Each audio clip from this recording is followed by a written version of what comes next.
Hello বন্ধুরা, আসসালামু আলাইকুম। Welcome back to my channel Lima's recipe. আজ আমি আপনাদেরকে দেখাবো ভুট্টা থেকে কিভাবে সরাসরি পপকর্ন তৈরি করা যায়। সেই রেসিপিটি খুব সহজভাবে আপনাদের সামনে উপস্থাপন করব।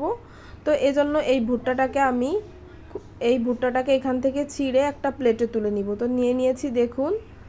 তো ভুট্টাটা একদম ফ্রেশ করে নিতে হবে, যেন এর ভিতরে কোনো প্রকারের ময়লা না থাকে। তো আমারটা কিন্তু পুরো ফ্রেশ হয়ে গেছে, আমি আপনাদেরকে হাত দিয়ে দেখিয়ে দিলাম। এরপরে এই ভুট্টাটা দিয়ে আমি পপকর্ন তৈরি করে আপনাদেরকে দেখাবো। এটা তৈরি কিন্তু একেবারে খুবই ইজি, মাত্র 2 মিনিটে তৈরি করা যায়। এজন্য চুলায় একটা প্যান বসিয়ে দিয়েছি এবং আমি রাঁধুনি খাঁটি সরিষার তেল দিয়ে দিব এখানে 3 টেবিল চামচ পরিমাণে। আপনারা চাইলে এখানে সয়াবিন তেলও ইউজ করতে পারেন। আমার কাছে সরিষার তেলের স্মেলটা ভালো লাগে পপকর্নে, এজন্য আমি সরিষার তেলটাই এখানে ইউজ করলাম। তো দেওয়া হয়ে গেছে আমার 3 টেবিল চামচ পরিমাণে সরিষার তেল, এবং এই তেলটাকে এবার হাই হিটে গরম করে নিব। তো দেখুন, আমি হাই হিটে সরিষার তেলটাকে গরম করে নিচ্ছি।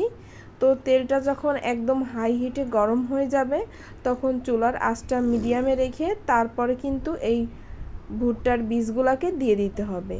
তো ভুট্টার বীজগুলোকে দেওয়া হয়ে গেলে এটাকে স্পেশালা দিয়ে ভালো করে নেড়ে চেড়ে কিছুক্ষণ ভেজে নিতে হবে। তো এরপরে দিয়ে দিব আমি স্বাদ মতো কিছুটা লবণ। আপনারা চাইলে এখানে বিট লবণও ইউজ করতে পারেন, যার যার পছন্দ অনুযায়ী। তো দেওয়ার পরে এটাকে নেড়ে চেড়ে আরও কিছুক্ষণ একটু ভেজে নিব। যখন দেখবেন 2-1টা ফুটতে শুরু করেছে, তখন বুঝবেন যে আপনার ভাজাটা কমপ্লিট হয়ে গেছে।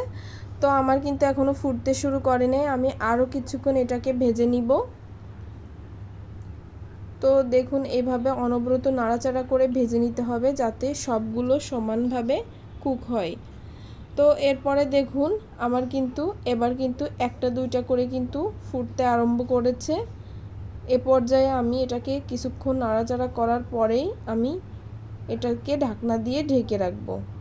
তো দেখুন, এবার আমি ঢাকনা দিয়ে ঢেকে দিব, এবং মাত্র 1 মিনিটের ভিতরেই কিন্তু এটা একদম পুরা পপকর্ন তৈরি হয়ে যাবে। দেখুন কিভাবে ফুটতে শুরু করেছে, দেখেই বুঝতে পারছেন আপনারা। মাত্র 1 মিনিট সময় লাগবে, এটা পুরা প্যানটা ভরে যাবে। দেখুন কিভাবে দ্রুত গতিতে এটা তৈরি হয়ে যাচ্ছে। একদম খুব সহজ এবং কম সময়েই বাচ্চাদের এই স্বাস্থ্যকরী উপায়ে পপকর্ন তৈরি করে আপনারা দিতে পারেন। বাজার থেকে আপনাদের আর পপকর্ন কিনে খেতে হবে না এইভাবে পপকর্ন তৈরি করলে। তো দেখুন মাশাআল্লাহ কতটা সুন্দর হয়েছে, দেখতে অসাধারণ, এবং খেতেও কিন্তু খুবই ভালো লাগবে। গরম গরম এইভাবে পপকর্ন তৈরি করে দিলে ছোট বড় সবাই এটাকে খুবই পছন্দ করবে, এবং বাসায় তৈরি হোমমেড যে কোনো খাবারই বাচ্চাদের স্বাস্থ্যের জন্য খুবই হেলদি।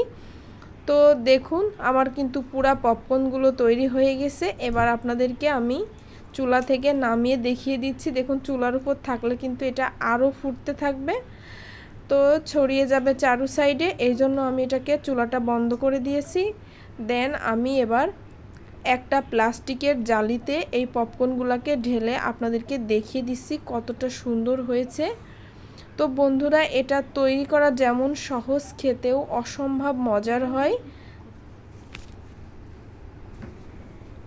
তো দেখুন তৈরি হয়ে গেল আমার পপকর্ন। তো আমার রেসিপিটা কেমন লাগলো অবশ্যই বন্ধুরা কমেন্ট বক্সে আমাকে জানাবেন, এবং আমার ভিডিওটি যদি আপনাদের ভালো লাগে তাহলে অবশ্যই আমার চ্যানেলটিকে সাবস্ক্রাইব করে পাশে থাকা অল নোটিফিকেশনে প্রেস করে দিবেন, যাতে নতুন কোনো ভিডিও আপলোড করলে তার নোটিফিকেশন আপনারা সবার প্রথমে পেতে পারেন। তো আজ আর নয়, এই পর্যন্তই বন্ধুরা। ভালো থাকবেন এবং নতুন নতুন রেসিপি পেতে অবশ্যই চোখ রাখবেন লিমাস রেসিপিতে।